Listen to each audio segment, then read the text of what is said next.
Perkenalkan, nama saya Putu Melestari Anggreni dengan NIM 21130410116 dari kelas 4A Pendidikan Biologi.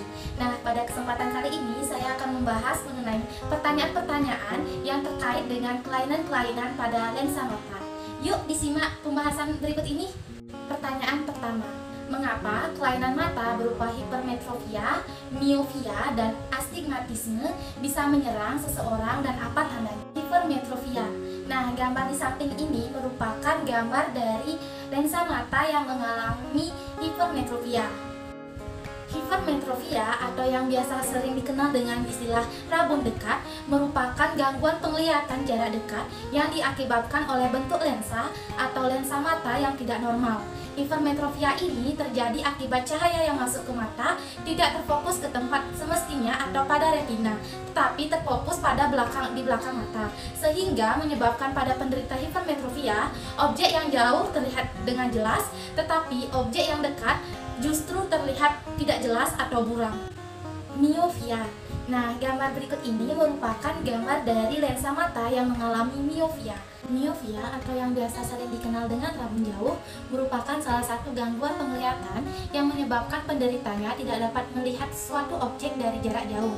Kondisi ini termasuk dalam salah satu kelainan refraksi mata, di mana mata tidak dapat memfokuskan cahaya secara tepat di retina, sehingga menyebabkan pada penderita miopia, objek yang dekat terlihat jelas, sedangkan objek yang jauh terlihat kabur atau buram. Nah, miopia ini dapat disebabkan oleh faktor keturunan dan juga faktor genetika. Selanjutnya ada astigmatisme. Nah, gambar di samping ini merupakan gambar lensa mata yang mengalami kelainan astigmatisme. Astigmatisme atau mata silinder adalah salah satu gangguan penglihatan akibat kelainan pada kelengkungan kornea atau lensa mata. Nah, kondisi ini menyebabkan pandangan kabur atau menyimpang, baik dalam jarak dekat maupun jarak jauh. Umumnya, kelainan pada kelengkungan mata yang menyebabkan astigmatisme ini sudah terjadi sejak lahir. Namun, cedera atau operasi pada mata juga dapat menyebabkan kelainan astigmatisme ini.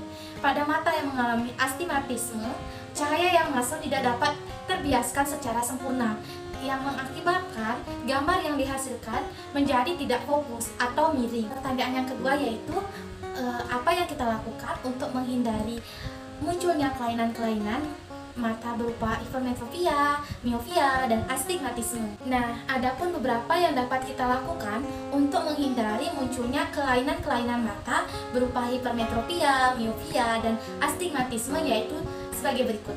Yaitu yang pertama dengan mengkonsumsi makanan yang banyak mengandung vitamin seperti vitamin A, C, E, lutein, zeaxanthin, dan zinc yang biasanya banyak terkandung pada bayam, brokoli, wortel, telur, ikan tuna, dan lain sebagainya. Yang kedua dengan cara menggunakan kacamata anti radiasi ketika sedang menggunakan ponsel atau laptop. Yang selanjutnya dengan cara melakukan peregangan mata setelah melakukan aktivitas membaca yang terlalu lama. Yang keempat dengan cara mengatur pencahayaan yang sesuai. Yang selanjutnya dengan cara menghindari penggunaan lensa mata yang lebih dari 19 jam. Dan yang terakhir dengan cara melakukan pemeriksaan mata secara rutin ke dokter. Dan yang ketiga yaitu aktivitas apa yang berisiko tinggi untuk memunculkan kelainan mata miopia dan mengapa demikian? Nah, adapun beberapa aktivitas yang berisiko tinggi untuk memunculkan kelainan mata miopia, yaitu yang pertama, aktivitas membaca dengan jarak yang terlalu dekat dengan buku dalam waktu yang lama tanpa diselingi dengan istirahat. Nah, hal ini yang menyebabkan tonus otot siliaris menjadi tinggi sehingga lensa mata menjadi cekung yang mengakibatkan bayangan objek jatuh di belakang retina mata sehingga dapat menyebabkan miopi atau rabun jauh. Dan yang kedua yaitu menggunakan komputer atau ponsel yang terlalu lama juga dapat menyebabkan kerja otot yang berperan dalam mengatur fokus menjadi berat dan menyebabkan ketegangan pada otot mata. Pertanyaan nomor 4, yaitu aktivitas apa yang beresiko tinggi untuk memunculkan kelainan mata hipermetropia dan mengapa demikian? Adapun aktivitas yang beresiko tinggi untuk memunculkan kelainan mata hipermetropia yaitu aktivitas yang memerlukan fokus pada objek yang jauh dan kurangnya aktivitas yang melibatkan fokus pada objek yang dekat. Nah, ada pun beberapa aktivitas yang dapat meningkatkan risiko hipermetropia, yaitu yang pertama yaitu bekerja dengan komputer atau perangkat elektronik dalam waktu yang lama tanpa istirahat yang cukup.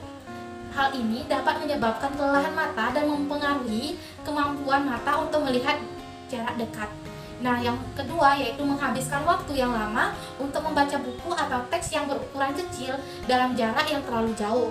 Dan yang selanjutnya yaitu kurangnya aktivitas fisik dan waktu di luar ruangan. Kegiatan fisik dan paparan cahaya matahari dapat membantu memperkuat otot mata dan meningkatkan akomodasi mata.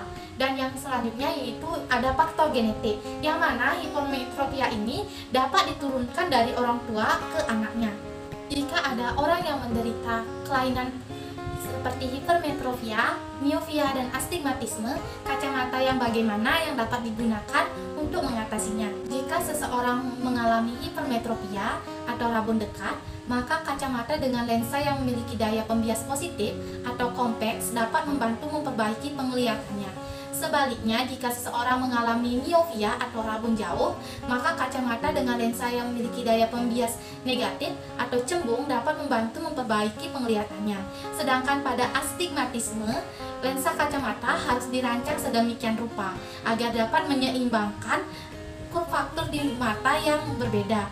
Nah, namun jenis dan bentuk kacamata yang tepat harus ditentukan oleh seseorang dokter mata atau optometris, karena penglihatan setiap individu unik dan memerlukan pengukuran yang akurat untuk mendapatkan kacamata yang sesuai.